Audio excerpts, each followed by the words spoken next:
Good evening, Bel Air staff. This is your proud principal, Mrs. McDonald, with my principal moment. So today I am covering things from the Friday blog that was unable to happen, and also some of the things that I was able to work on today. So from Friday's blog, as you guys know, I have my notes. Try not to keep you too long. So on Friday, I have some thank yous that I have to be sure to give, excuse me, for just some awesome work that happened last week and the week before. So we had our RTI meetings, and I want to, even though I sent an email, I definitely want to say again thank you to all of the classroom teachers and our interventionists that were present at the meeting. The fact that we were able to be focused and laser light focus on the students, on their strengths, on their weaknesses, and then also to develop some tier 2 type of interventions that will help our students that are performing below a grade level. And I just wanted to thank you guys for your time. Your time commitment is definitely most appreciated. You guys really came through, showed up, showed out, and our students will benefit from your dedication and support. So thank you guys, all that were involved. I also wanted to thank everyone that had anything to do with the Title I Family Night / book fair / Humphrey Family Night last week. It was a humongous success. The different centers that the parents and the students were able to enjoy were awesome. The feedback that I received from parents and the students were just positive.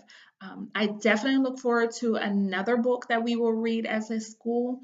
This book really got our families all excited about reading, and I really do believe this helped connect the community to our school. So well done, everyone that served, and everyone that helped prepare and man the stations. Definitely the library, Miss Hamill and Miss Beach for sure, and Miss Farrell and Miss Holst. I know we had Miss Palmer, we had Miss Rosas, like everyone was everywhere, helping out Mr. Rinker. We had Miss Fiorio putting up the pictures, encouraging the kids to write about Humphrey, their favorite part about Humphrey.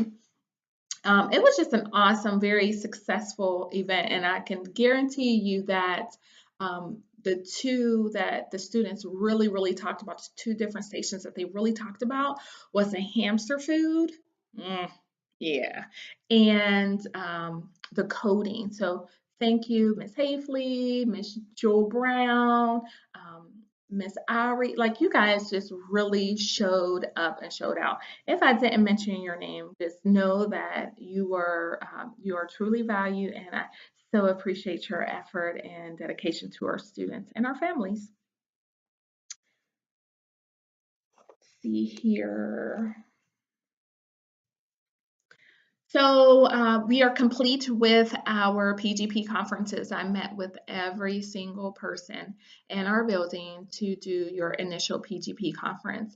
I was totally encouraged, and I had this whole sense of like rejuvenated purpose meeting with you guys, sharing how you're going to impact our students and how you'll also be impacted as a professional educator, and also the things that I can do to support you as your principal.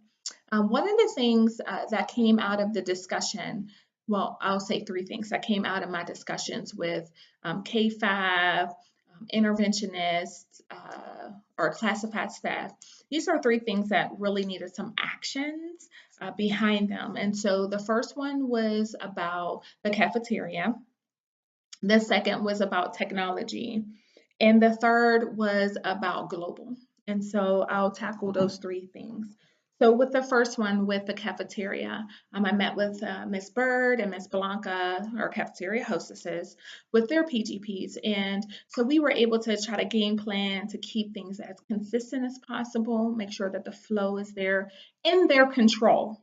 One of the things that they have requested that I remind you of is just making sure that when you drop off your students that they just come as is, not with coloring books, coloring papers, Pokemon cards, anything that could be a distraction in their hands, because they're going into the line, they're getting their tray, but they can't balance all of those things as they're walking.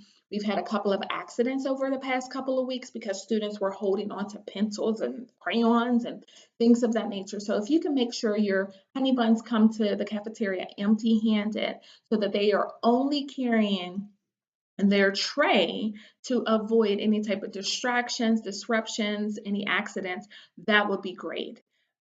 This is an unstructured time for students to have conversation.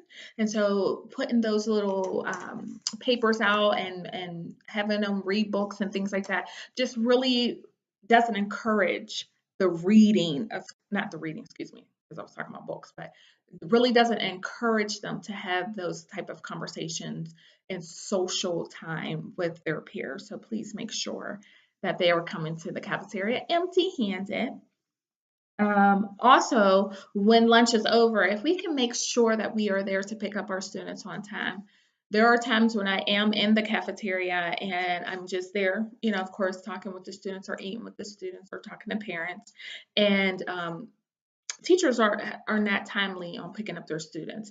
I know that we have a new temporary cafeteria manager, and sometimes lunch runs a little over. The kids didn't get all their time.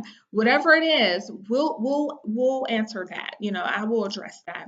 However, we need to make sure that Miss Debbie and Miss Blanca are able to get the tables prepared for the next group of students. So please be mindful of picking up your students on time.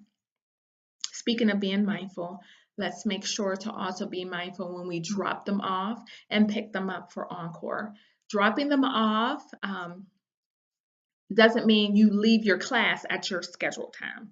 It means that you are at that encore at that scheduled time so that time can be fully experienced by your students. So please be mindful of those two things. Second, with technology. And so when I came in 2016, we talked a lot about one-on-one technology, one-on-one device. It was just overly like saturated in our conversations. And so with one-to-one technology or one-to-one devices, the purpose was for student use, and production. It wasn't for assessment. And so I am seeing that we are using our iPads, our Lenovo tablets, things like that for assessments and assessments only. And that wasn't what it was designed for. It was designed for to prepare our students for 21st century learning. 21st century learning includes assessment, but it isn't the end all be all. And that's what I'm seeing in the classrooms is that this FaceTime, this computer screen time has been increased because of assessments. And that is not the purpose of the investment that was made for these technology or technological devices. And so we all have, as attached to the PGP goal, a future ready goal. And so the future ready goals, I spent a lot of time in discussing the future ready goals with all teachers and interventionists as well as classified. It's really a non-negotiable. And this is a county initiative. It is not something that, Antoinette has put in as for, teachers to put into their PGPs. This is our county's focus. And so with Future Ready, we're talking about integrating technology, creating global citizens, etc. But we are just using the technology for assessment. I've gone into some classrooms and kids are supposed to be working in their guide or in their guided reading workshops, their reading workshops, and they are sitting at computers or with iPads or with their laptops, and they're having the most difficult time logging in.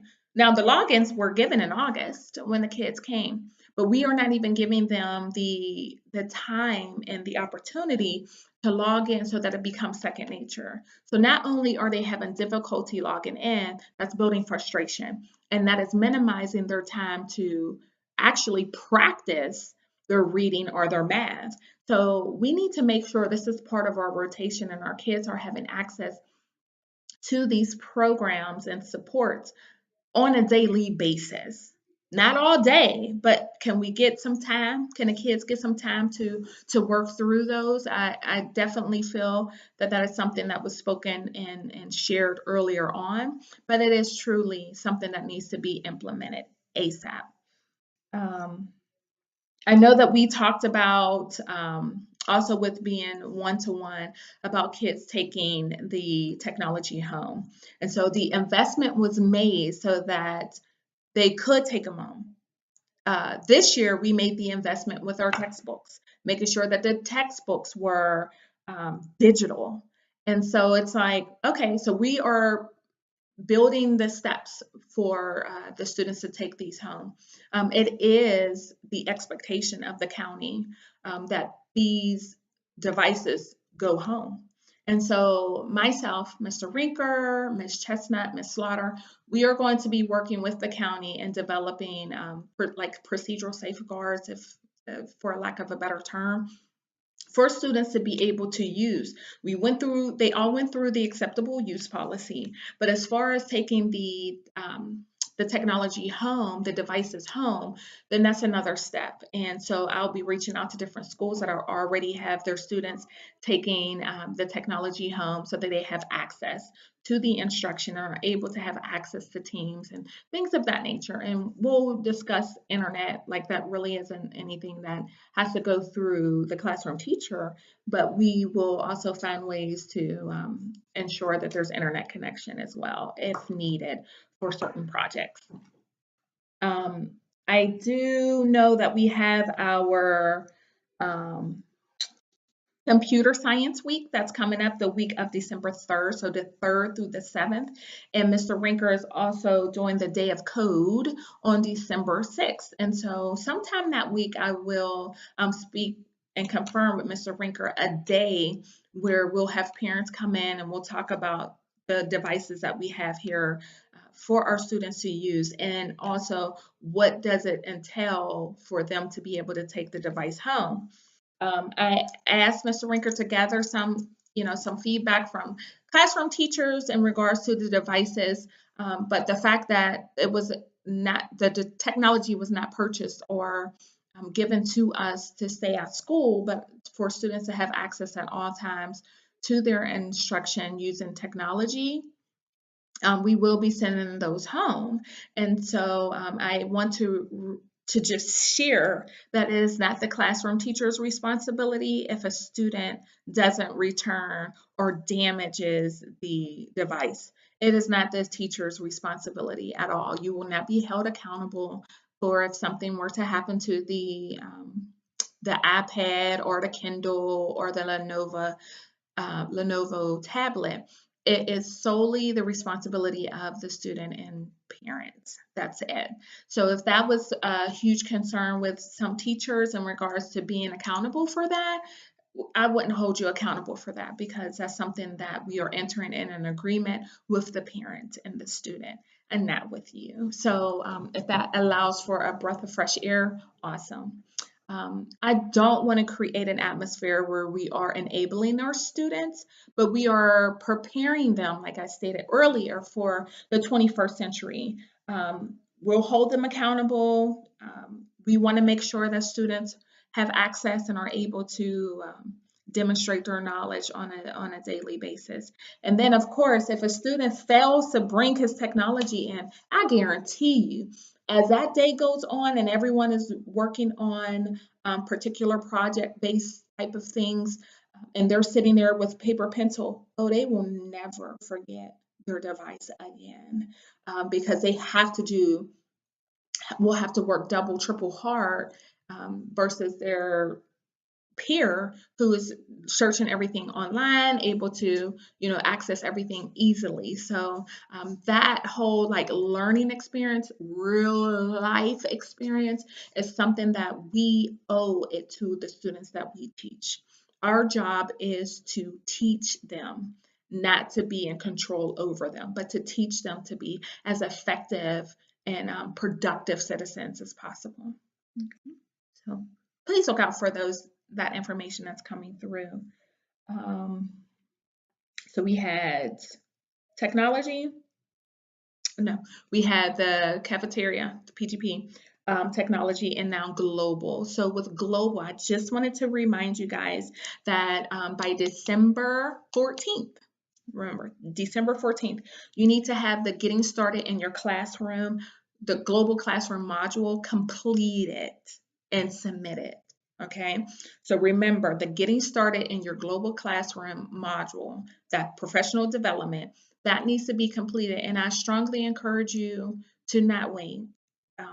There's a lot of hours that it takes to go through this module. Everyone has been assigned. Everyone has actually logged in and started, but no one is in process as of yesterday when I went online. So please make sure you give yourself enough time to read and then try to figure out how you can integrate this within your classroom and to complete the task that is needed at the end of the module. So that's going to be some good work so that we can really start to integrate technology, and it goes right back into our future ready goals for the county. Or goals, excuse me, not goals. Um,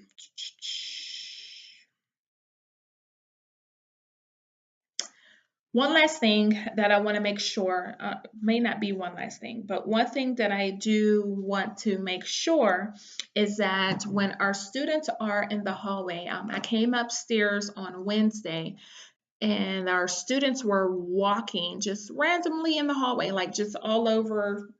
They were walking next to each other talking. There was a group of four that literally walked down the middle of the hallway. And I stood there and I was reminding the students that we need to walk on the right side of the hallway. We're not just walking all over the place. There's order that is to happen. So all that I ask is that in the morning when you guys are out greeting your students, because you're standing at your doorway, if you see students that are just walking just haphazardly, like whatever, I need you to direct them to the right side of the hallway. We have those brown squares on the ground, on the floor, for them to know this is the required, or the expectation.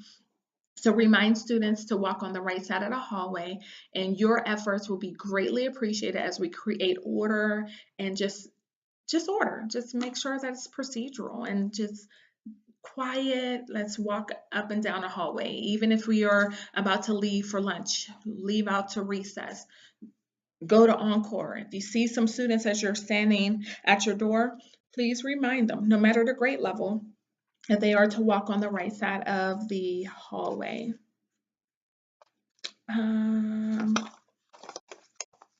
We do have our anniversary coming up on Friday. It's so exciting. November 9th, we have our 50th anniversary celebration. And so in the morning, our festivities will begin at 9:30. And I am sharing the dress code for Friday. So Friday we're dressing up.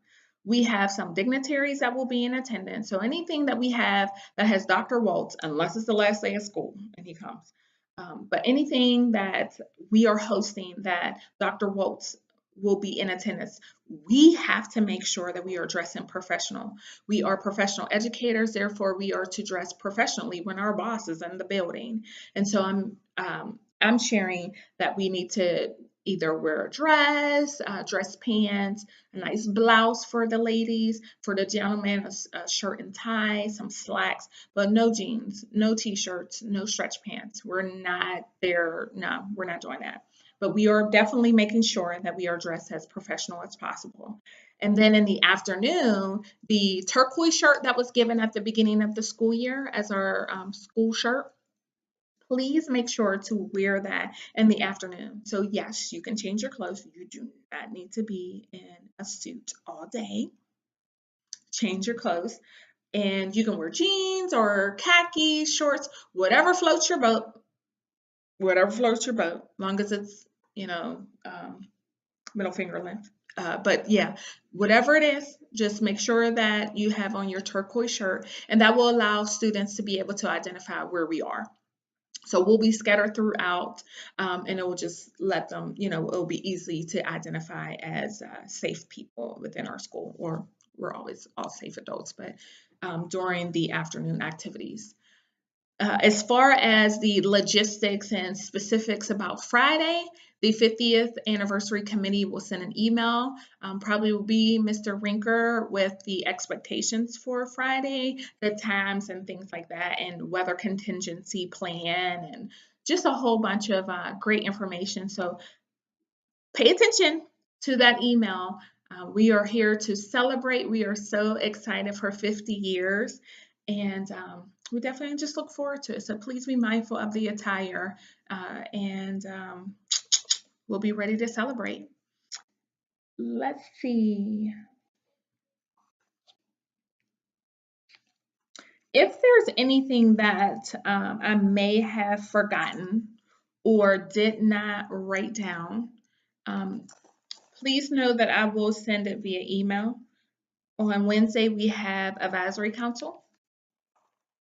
Tomorrow, we have parent-teacher conferences. So once again, please be mindful of what you say and how you say it to the parents, because they're our partners. We got to do this together. We have one common goal, and that is to get their child to a level of mastery at the end of the school year. And for those that are already performing on grade level, we're trying to get them just above grade level so that we can demonstrate mastery as well. So please make sure that we are very strategic in the things that we say to our parents, and know that we are all here together for the students. Um, mm, mm, mm.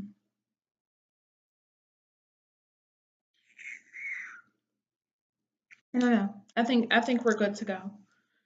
Just know that I do appreciate each and every one of you. I will be available tomorrow during the day. I know that some of you guys are coming in a little later because you have to, your conferences are a little later. So please know that I am sending you great wishes for a very, very phenomenal parent-teacher conference. Congratulations to our new teachers, our new Panthers, who will be experiencing parent-teacher conferences for the first time.